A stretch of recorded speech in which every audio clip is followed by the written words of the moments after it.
ម៉ែអើយអាវយន់កូនពាក់បនព្រះ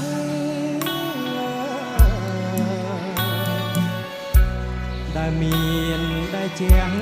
នៅក្នុងភពត្រៃ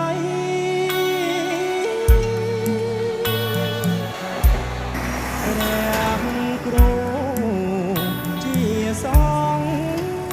ប្រទានពរជ័យតែពីម្ដាយថ្លៃចូលធ្វើទី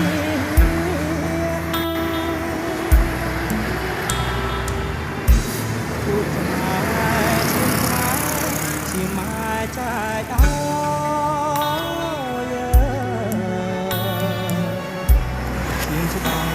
គុំថយជាជាខ្លា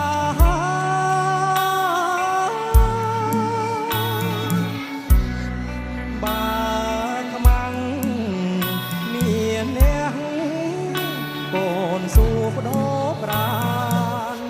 ពិតពងវល់កានបកក្រោយហើយណា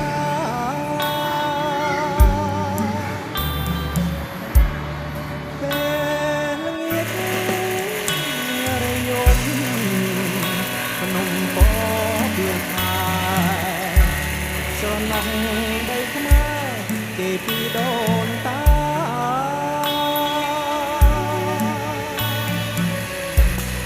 ខ្មាំងចូលឆ្លៀនទៀនទឹកដីខែមរាកូនសមបដញ្ញាធ្វើសក្ជាជ័យ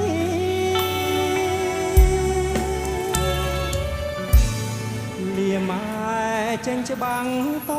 តាំងកាប់ចាក់